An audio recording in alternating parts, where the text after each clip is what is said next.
Question करेंगे संस्कृत से। ठीक है, ऑब्जेक्टिव क्वेश्चन। बीबीडी का गाइड है मेरे हाथ में और फिलहाल हम अभी 2 चैप्टर से क्वेश्चन कर रहे हैं। ऑब्जेक्टिव पाटलिपुत्र वैभवम से क्वेश्चन किया जाएगा और एक अलस कथा। ठीक है, अलस कथा 3 दोनों से ऑब्जेक्टिव क्वेश्चन। और मेरे साथ क्लास 10th का स्टूडेंट है जय किशन। तो बताना है पहला क्वेश्चन और विदाउट ऑप्शन के। ठीक है, ऑप्शन नहीं दिया जाएगा। राजशेखर का प्रमुख रचना काव्य ग्रंथ कौन सा है? काव्यमानसा। काव्यमानसा। सिख के 10वें गुरु का नाम क्या था? गुरु गोविंद सिंह। ठीक है, उनका जन्म कहाँ हुआ? गुरुद्वारा पटना में। पटना में है ना, पटना साहिब में। ठीक है, और पाटलिपुत्र पटना के किस नाम से प्रसिद्ध हुआ था? पाटलिपुत्र जो है पटना के किस नाम से कब से प्रसिद्ध है? मतलब मध्यकाल से। कब से? मध्यकाल से। और पाटलिपुत्र जो नाम है, ठीक है, वह किस नाम से पड़ा? यानी कि पाटल ग्राम था ना। हाँ। यानी किस ढंग से? पत्तन। पत्तन से भी, या तो फिर ऑप्शन ऐसे आ सकता है कुसुमपुर। ठीक है, वहां क्योंकि आसपास बहुत सारी खेती होती थी फूलों की, तो उसके अनुसार से भी इसको रखा गया, पाटल पुष्प के नाम से भी। ठीक है, तो ये चीज को ध्यान रखना है। अगला क्वेश्चन है, पटना नगर की पालिका देवी कौन थी? पटन देवी। पटन देवी। आज भी पटन देवी माता की पूजा होती है, मंदिर वहां बना हुआ है पटना में। ठीक है, अगला प्रश्न है, गुरु गोविंद सिंह का जन्म जो जहां पे हुआ पटना में, उसको किस नाम से जानते हैं? क्या कहते हैं उसको? गुरुद्वारा कहता है। ठीक है, अगला क्वेश्चन है, गोलघर कहाँ है? पटना में, सबको पता है।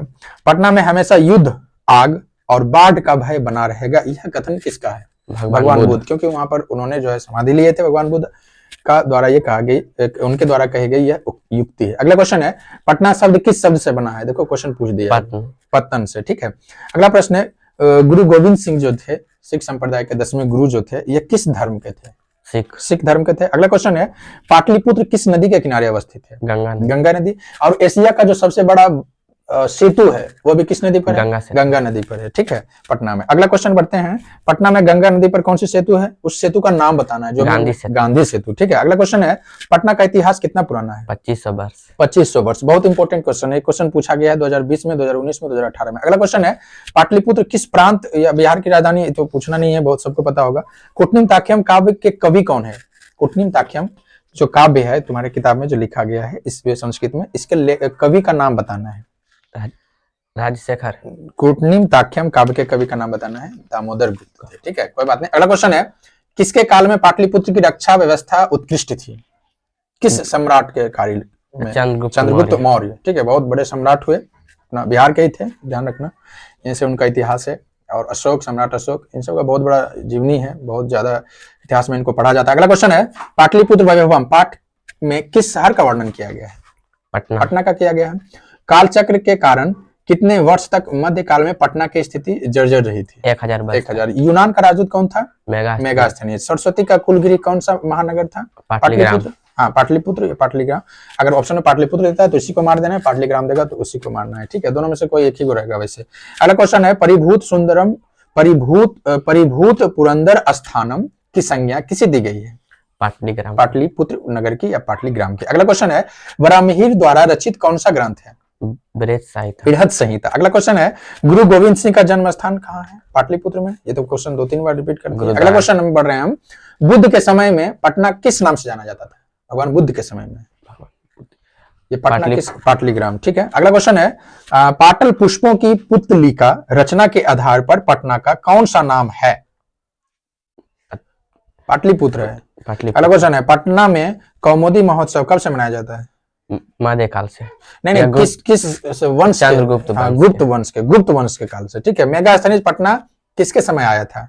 चंद्रगुप्त मौर्य के समय में। कौमुदी महोत्सव किस ऋतु में मनाया जाता है? शरद ऋतु में। ठीक है, ये ठंड के मौसम में। महावीर मंदिर कहाँ है? पटना में। ठीक है, अगला क्वेश्चन है, पाटलिपुत्र का नामांतरण क्या है? मतलब एक और नाम उनका क्या आता है? हरिपुर, हाजीपुर, पाटलिपुर, ये कुसुमपुर आएगा। अभी हमने इसका शुरू में चर्चा किया था। पटना जो है वह पटना की किस दिशा में गंगा नदी बहती है? गंगा नदी, हाँ, उत्तर दिशा में। अगला क्वेश्चन है, चंद्रगुप्त जो है किस वंश का संस्थापक था? चंद्रगुप्त किस वंश का संस्थापक था? गुप्त वंश। चंद्रगुप्त जो है, चंद्रगुप्त उनका पूरा नाम बताओ। चंद्रगुप्त जो थे, चंद्रगुप्त मौर्य नाम उनका। चंद्रगुप्त मौर्य। तो मौर्य वंश के संस्थापक थे। इतना छोटा सा क्वेश्चन कैसे फंस जाता है? अगला क्वेश्चन, जो भी राजा महाराजा हुए ना, अगर उनका पिछला जो नाम है टाइटल, तो वहां से उनका वंश मिलता जुलता है, ये वो मौर्य वंश से। ये चंद्रगुप्त जो है ये मौर्य वंश के संस्थापक थे। अगला बढ़ते हैं, गुप्त वंश के नहीं, गुप्त वंश में उधर फिर चलेगा शुंग वगैरह। अगला क्वेश्चन है, एशिया महादेश का सबसे बड़ा सेतु कौन सा है? गांधी गांधी सेतु, सेतु एशिया का। कौमुदी महोत्सव कहाँ मनाया जाता है? पटना में। पटना में। ठीक है, तो ये पाटलिपुत्र चैप्टर से हमने क्वेश्चन को कवर किया। अब थोड़ा सा इधर अलस कथा से, अलस कथा याद है? हाँ। दूसरा चैप्टर। ठीक है, अगला क्वेश्चन है, अलस कथा के लेखक का नाम बताओ, मतलब उसके रचयिता। विद्यापति। विद्यापति। अलस कथा अंतर्गत मिथिला में कौन से मंत्री का नाम क्या था उनका? वीरेश्वर। वीरेश्वर। घर में लगी आग को देखकर कौन लोग लाइन हो गए? धूर्त लोग। हाँ, धूर्त लोग। आलस कथा पाठ के किस ग्रंथ से लिया गया है? बहुत इंपॉर्टेंट क्वेश्चन है। पुरुष परीक्षा। पुरुष परीक्षा से। वही का अर्थ क्या होता है? वही, आग। आग। अगला क्वेश्चन है, तर्कत्य यदेस्मिन् गृहे अग्नितम अस्ति किस आलसी की युक्ति है? मतलब यह बात कौन सा कहा? पहला आलसी, दूसरा आलसी, तीसरा आलसी। दूसरा कहा था। ठीक है, ठीक है। पहला कहा था कि क्यों हल्ला हो रहा है। ओके। अगला क्वेश्चन है, अलस कथा कैसी कथा है? कैसी आलस कथा कैसी कथा है? बाल कथा, हास्य कथा, धार्मिक कथा, व्यंग्यात्मक कथा। व्यंग्यात्मक कथा। अगला क्वेश्चन है, कोई बात नहीं, जहां अगर लगे कि थोड़ा सा कंफ्यूज है तो ऑप्शन बोल के बता देंगे। अगला क्वेश्चन है, आलसशाला में आग किसने लगाई थी? वहाँ के कर्मचारियों। हाँ, आलसशाला कर्मचारी। आलसशाला में आग कब लगी थी? रात के समय जब सो रहे थे। बहुत अच्छा। अगला क्वेश्चन है, मैथिली भाषा के कवि कौन थे? मैथिली भाषा कवि कौन है? राजशेखर, विद्यापति, दामोदर गुप्त या कालिदास?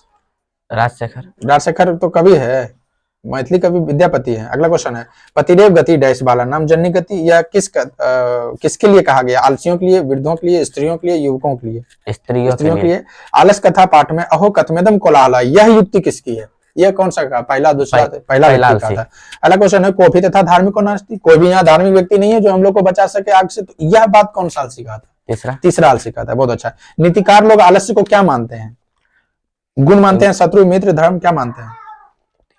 नीतिकार लोग आलस्य को क्या मानते हैं? गुण, शत्रु, मित्र और धर्म। शत्रु मानते हैं। आलस्य मतलब शरीर में छिपा हुआ सबसे बड़ा ये शत्रु है। आलस्य यही मनुष्य नाम शरीर स्थो महान रिपु, श्लोक है तुम्हारे बुक में।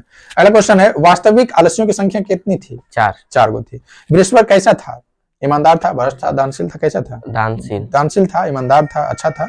लेकिन दोनों अगर ऑप्शन में दे जाए तो फिर ईमानदार पर टिक मार के, या दानशील ज्यादा उपयुक्त होगा। ईमानदार उतना नहीं है, दानशील है तभी तो सबको दान देता था।